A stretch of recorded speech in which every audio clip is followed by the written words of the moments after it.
Hello! Uwi kami ni nanay guys for just 2 weeks only. Right, Nay? Yes. Let's go. So flight namin guys, 11, ano? Yeah, 11. Yeah. 11 this morning.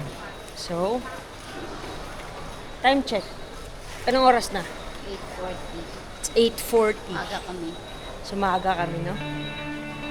Yeah, so, see you later.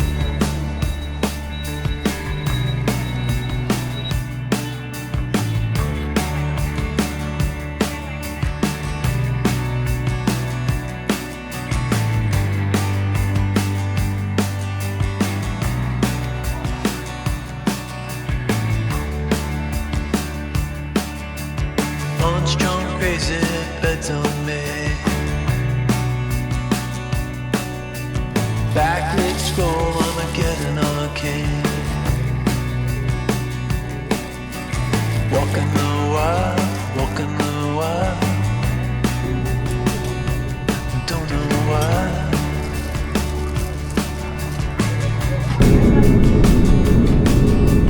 Cosplay cowgirls number this chat. Guys, abot kami. Pero, Just fine. another like 2 hours. Drive. More than. More than 2 hours na po guys. Malamig ka o.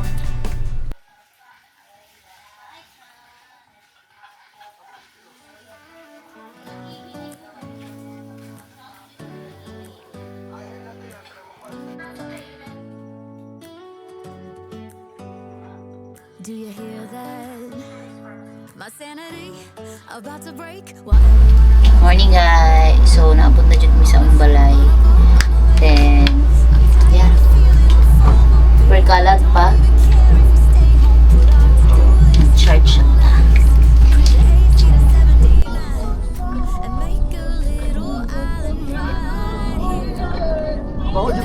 Hey guys, papag-groom muna namin yung mga aso namin.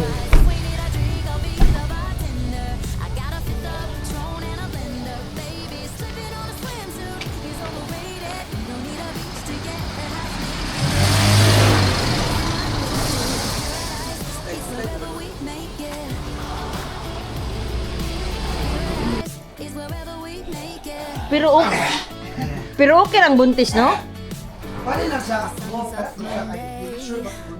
We'll tell our phones, do not disturb. I got my Bilin lang kati sa Merha. Di ba dito man mo sa una? Sa pika ka tumingaw nga lugar? Blue crush up on the 85-inch sound machine. When Sambe. we wanna hear the ocean, I think everything we need is right here. Tumig pa ni hapon.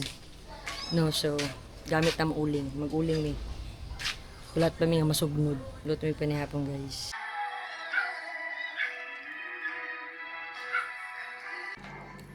At ito na nga guys, no?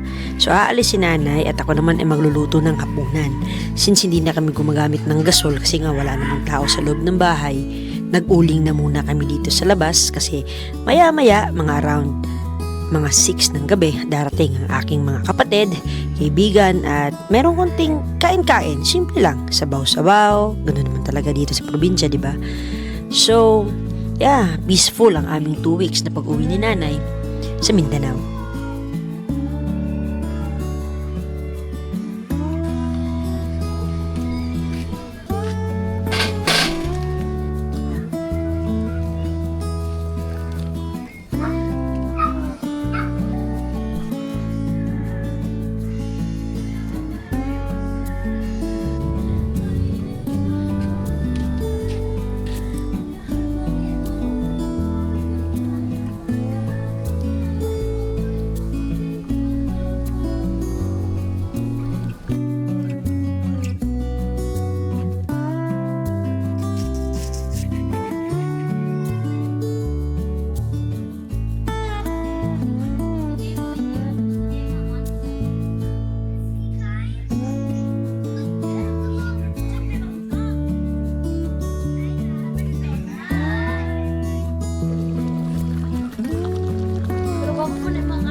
baby Gloria.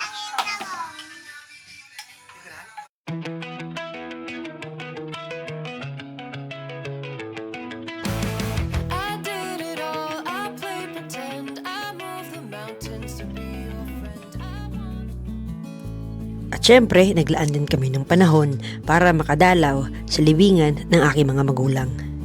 Medyo malayo-layo ito sa aming lugar, pero dahil may sasakyan naman, easy access lang para madalaw sila.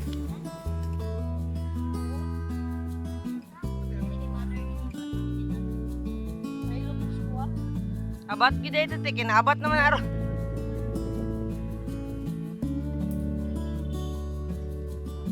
Paano ko na masuya na kanina ko ka nasa kinikilabi ng ayun na siya. Alam lang kung pangalan kinahukli na. Anak ko, register kasi ito December na ako po.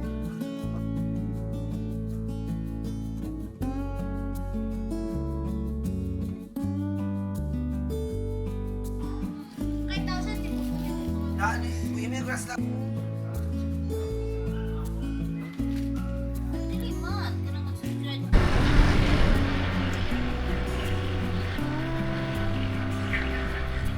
Ten years ago, nakatira kami ni nanay sa lugar na kung tawagin, ito ay Little Baguio. So, napag-isipan namin na since isang oras at kalahati lang naman, dadalawin namin ang kanyang kambal kung saan doon nakatira.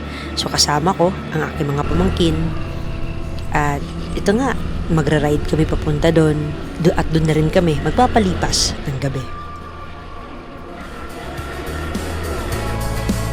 I got my head in the clouds so high, feet on the ground, but I still get by. Rules were made for someone else to try, but not me, not me. They say slow down, son, take your time, but I was born running every stop sign.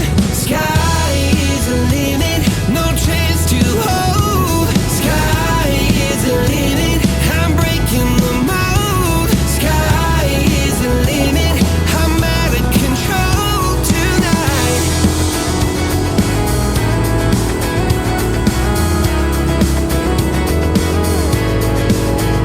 Every doubt just feeds the flame. Every scar reminds me why I came. I've been broke, I've been blessed, carry faith in an empty chest till now. The stars are down like good old friends, saying, boy, don't stop where the sky just ends. Sky is the limit, no chance to hold. Sky is the limit, I'm breaking the mold. Sky is the limit, I'm out of control tonight.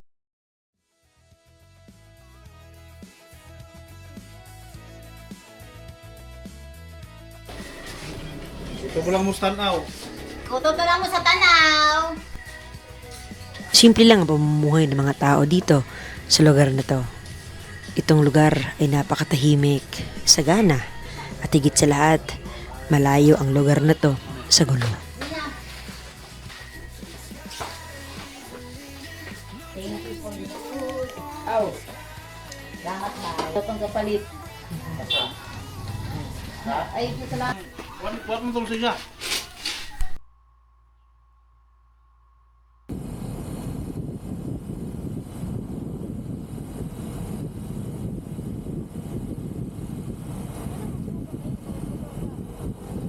So bago matapos ang aming bakasyon ni nanay, minabuti na muna naming dumalaw ulit sa puntod ng aking mga magulang kasama ang aking kapatid at ang aking dalawang pamangkin.